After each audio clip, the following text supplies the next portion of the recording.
Hello everybody! Since I had some trouble lately with Roselia, I followed the common saying, if you can't defeat them, join them. So here I am using it for a run. I'm not sure how it will do. It has good stats, like that 100 base special attack, and most importantly it starts with growth. But other than that, its learn set is not very good. Let's quickly mention the rules. I am only allowed to use my starter in combat, I can't use any consumables in combat, I can't raise my evasion in any way, and I can't use cheats or glitches. Since it is clearly a special attacker, I went with the modest nature to increase my special attack. This might have not been the best of ideas, because it also has a few physical poison and normal attacks that could come in handy. Last but not least, it starts with Absorb, which is an okay move for most of the early game. I'm sure it will make Roxanne very easy, but it's not great for the rival fight. Since I gave May Torchic, it resists my grass moves and does good damage with Scratch. Somehow, I barely managed to survive this one with a single HP left. That was very close. At least the hard part is done for now. Soon after the arrival, we have to take on the first Team Aqua Grunt in the forest. His Bucciena has no chance against us, so we can take it out in a couple of hits. With that guy out of the way, we have to face the first gym. This time I was very confident in Roselia's abilities, so I did not level up much and went in sort of underleveled. At the start of the fight, I used a couple of growths. Those are mostly for her last Pokemon, since I am quite sure that the two Geodudes will die in a regular absorb each, since they are 4 times weak to it. Even with the boost, Nosepass leaves a couple of hits, but since Absorb also recovers my HP, the fight was not troublesome in the end. After completing the first gym and dealing with the usual side quests, we can do the optional May fight. I was kinda worried about this one, considering how much trouble the previous one against her gave me. But hopefully, since I have a bit better moves this time, it will not be as bad. I took a second to use a few growths against her lead, since Lotad can't do much to me, and those were very useful once she sends out Torchic, because it goes down in 2 hits. Then, since I resist fighting type moves, I started the fight against the second gym leader. I had to set up with Machop, because Meditite has Focus Punch that I'm sure will hurt a lot. After using a few growths, I can start sweeping his team. Mega Drain makes quick work of his Pokémons, and in no time I am back to full HP. Once we are done with the second gym too, we can proceed with the story by going to Slateport, where we have to defeat some more Team Aqua Grunts. Those guys are not that bad, since they have 2 Pokémons weak to grass, but the third one is a Zubat, who is 4 times resistant to my grass moves. This time it was not a problem because it's a Zubat, but this might be something to prepare for in the future. After defeating those people and delivering the parts as Steven asked us, we have to defeat our rival again. This is probably going to be the hardest fight against her in the run, since I am not that overleveled. Unfortunately, there is no good time to set up against her.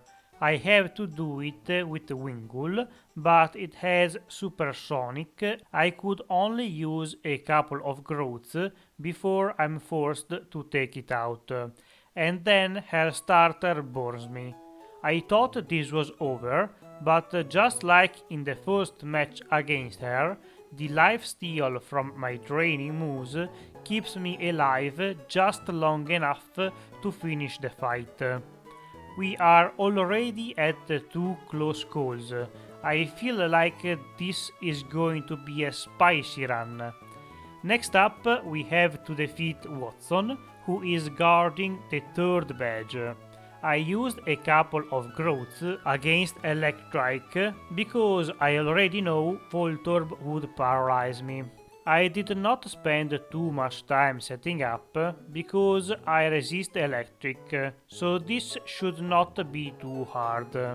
Magneton of course lives, but it's too little too late, and so we have acquired the third badge of the region. We then have to climb a mountain before meeting Team Magma for the first time. Here we have to defeat Maxi in combat. He is kinda scary, but I have a plan. I can set up a little bit against his lead while my Tiena uses Sand Attack. Usually that's bad, but I have Magical Leaf. For those who don't know, Magical Leaf, just like Shockwave, will never miss, so all of that sand was for nothing. Once we stopped this catastrophe too, we must climb down the mountain and take on the Fire Gym. Flannery is kinda strong, thankfully her lead Pokemon is not great. At this point, I have Grass Whistle that I used to put the Numel to sleep, so I have some more time to set up. I am not sure about the damage calcs, but I very much feel like I need to get to +6 to even have a chance to one-shot her ace. The only annoying thing right now is that both of my damaging moves don't have much power, but at the very least it was enough to get through the Fire Turtle too. With the Flannery defeated and half of the badges, we can get back to our dad for the next gym challenge. As usual, he is quite the threat. I had to set up against the second Pokemon because Spinda has a Tether Dance. He sends out Vigoroth next, which is fine. I could only use a couple of growths before my HP got quite low. I can recover a bit with Giga Drains, and I also sneaked in one more growth against Linoon since I'm faster. Surprisingly, Slacking is a one-shot, so that's all our dad could do. After getting the Surf HM and doing some more traveling around the region, we have to take on May once again. This time I'm a lot less worried. As usual, there is rain in this route, so her combustion is a lot less problematic, and the rest of her team is not great, so this was an easy win too. I probably did not need to spend any time setting up, but I preferred to err on the safe side. May was not bad, but the next major fight is not going to be so easy for us, because now we have to attempt the Flying Gym headed by Winona. Here I lost a good number of times, most of whom were because of Paris' song. Not sure why I was so adamant about setting up against Swablu when I full well know what the outcome is going to be. On the serious attempt, I took advantage of the fact that the AI will always switch if there is a Pokemon with a status effect that also has the natural cure ability. Since there are 3 Altarias in important fights, it's very useful information to know. I had to set up all the way to +6 because most of her team quad resists grass, and if you have not noticed it yet, that's pretty much all I can do. The most troublesome Pokemon on her team is her Ace Altaria, just because it does not take a lot of damage from my attacks and can boost herself with Dragon Dance before dealing massive damage to me with Aerial Ace. Fortunately, I get a bit lucky with the damage rolls, so Altaria goes down before she can cut me in half.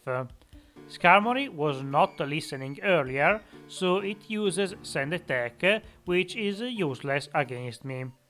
It's a bit sad that I lost against her, but it seems a fitting place to increase the reset counter. Next, I fought May in front of them all. This fight is not too hard. I can set up against her lead, since Tropius can only do a little bit of damage with Stomp, and once I have some boost, I can go on the offensive. The fight is not super interesting. Most of the time, Giga Drain can recover all the damage they do to me, so even if it took a little bit, the fight was quite easy. Even her starter is a one-shot with a resisted move. Anyway, once we are done with her, I can get back to the main story of the game. This time, I have to stop Maxi before he can wake up Groudon. Unfortunately, we are too late, so that's this time I have to stop Maxi before he can wake up Groudon. But unfortunately, we are too late. That's not the only bad thing that happened, because he took me out a few times. Unlike the previous fight against him, I can't cheese the fight, because my Tiena has both Swagger and Takedown, so he can be a big problem. I had to get a bit lucky with Grass Hypnosis, but with only 55 accuracy, it took a few attempts, not to mention the fact that they can wake up after a single turn. Even with a few boosts under my belt, Crobat takes no damage, so I had to rely again on him being a sleepy boy. It sort of works out eventually after some ups and downs. Point is that after a bunch of turns, Crobat finally dies. This makes me even more worried about Archie later. Next, we have one of the hardest gyms in the region. Tate and Liza are a problem because they have psychic moves and generally have good special defense. For this occasion, I thought Roselia's Latch Bomb, and it was kinda useful. I poisoned Xatu, which at first I thought was bad, but it somehow worked out in the end. Fortunately, I still have Giga Drain, because they can do a lot of damage, especially with crits. I was very tense during the fight, because Xatu kept setting up with Calm Mind, and after just one or two, he is able to one-shot me with Psychic, so I could have died at any point. The poison damage comes in clutch, because thanks to it I can finish him before he can do the same to me. Next up we have arguably the longest fight in the game, when we have to help Steven take down the leadership of Team Magma. I used growth a bit at the start. I could have used it more, but I don't think it was needed. After all, this is a 2v2, so I don't want to make it even less fair for them. The only notable thing is the fact that when I used Slash Bomb on Crobat, I literally did no damage to him. So back to Magical Leaf we go.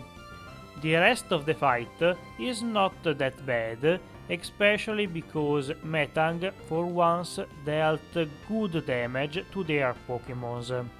Eventually this fight too comes to a close, and not long after, Steven thanks us with the Dive HM. It's not really a gift though, because we have to use it to go down under the sea to stop another madman. Not going to lie, I was quite worried about him, mostly because his team is very similar to Maxi, and the previous fight against him was a mess. This time I did not lose, but it was a roller coaster. I hit myself a few times while trying to set up, so I was left with no other option but to drain the Mightyena and proceed to the Crobat. Here I survive with 4 HP, and thanks to some decent luck with the Grass Whistle, I can put the evil bat to sleep for a few turns, while I slowly recover my HP. Thanks to a crit, I can stop Crobat's Reign of Terror. Sharpedo is weak to grass, so he does not really matter. Once we are done with this guy, Kyogre gets woken up by the red orb and leaves to fight Groudon. From here, it's the same old segment of asking Rayquaza for help so it can be the hero that the Hoenn region needed, but definitely did not deserve. After the Eastern Dragon saved the day, we can go ruin Juan's day because we are super effective on his type of choice. Again, I can't set up against his lead because confusion. But it does not matter because I decided to try to defeat him without using growth. Even Kingdra is not a problem thanks to Magical Leaf. So this gym badge might have actually been the easiest one of them all. It took a while, but we finally completed the hunt for the badges, so now we can embark on the journey through the Victory Road. Here we find Wally, who wants to be a rock reef. Apparently English does not have a word for scoglio, which is just a rock poking out of the sea. Anyway, you might have noticed that I made Roselia relearn Grass Whistle. I think it will be a lot more useful given how little damage Sludge Bomb does, and the fact that Poison is not the greatest of status effects.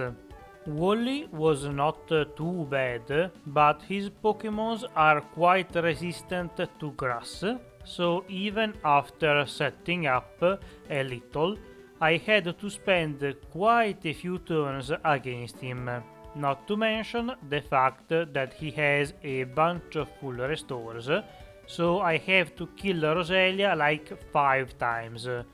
We only have the league left, and the first member is Sidney. His team is not too bad. There are a few annoying mons, like Mightyena and the 2 grass types. Fortunately, his lead uses Sand Attack a few times, so I can set up a bit before I have to take it out. At this point, the rest of his team goes down to 1 hit each, so the first member of the Elite Four is defeated with no resets. We then have to fight Pheobe. She was kinda scary because I was not sure Roselia could defeat her lead in 1 hit even after 1 boost. This time I'm glad I was wrong because now that we don't have to deal with curse, the fight is a lot easier. To be fair, I think I could have won anyway. Giga Drain restores a bunch of HP every time I use it, so it might have been enough to outlast the curse. Two members down, and the next one is Glacia with her ice types. While her ice types are super effective on me, if I have the time to use a couple of growths, her team should be quite easy. I risked a paralysis from a body slam because I'm confident that with another growth I can sweep her team. Surprisingly, or maybe not, I am right this time, and her whole team falls in one hit to my grass moves. I also did not use the rare candies yet. Emphasis on yet, because the fight that is coming up will be very hard. Once we have slaughtered Glacia's ice cream Pokémons, we have to move on to the last and strongest member of the Elite Four. After hyping him up so much, it's a bit of a letdown that I only lost twice to him. Much like with Winona, his dragon flying Pokémons quad resist my grass moves, so I needed to use 6 growths before I can even think about dealing any kind of damage to them. Thankfully, I can buy some time against his lead with the grass whistle. Unfortunately, I got hit by a couple of rock tombs, so I am not going to be faster than them. Even when I'm at +6, the fight is still quite hard. Most of them have a super effective move against me, or at least a neutral one. The most problematic Pokémon, of course, is Salamence, who has Flamethrower. Unfortunately, Giga Drain is not a two-shot, so after a few close calls, like when I lived on 6 HP, he used a full restore. Here I went for a risky strategy and used Grass Whistle. Thankfully it lands, so I have enough time to take down his ace before he can wake up and destroy me. Kingdra tries to set up, but it's not a problem, so we finally made it to the last challenge of the run. Since Wallace is a mono water champion, Roselia is going to have a somewhat easy time against him, but not too easy, because a few of his Pokémons have ice type moves who can hurt me a lot. I can't set up much at the start, so I was not sure if I had enough Chewies left in the tank to deal with his whole team. Even if I risked a couple of freezes here and there, I used Growth twice, and thanks to the fact that his Pokémons have large HP pools, when I use Giga Drain, I pretty much get back to full HP every time. Tentacruel lived for a while, but since I'm poison type, he could not use Toxic, so I was safe. I'm a bit surprised that both Gyarados and Ludicolo did not leave a hit, but it's not like it would have changed much anyway. So after throwing a few more leaves, I can be done with the champions team. Thank you for watching. If you enjoyed the video, please leave a like, share and subscribe. Also write a comment. Any suggestion for video ideas or improvements to the videos are very welcome. See you next week. Bye!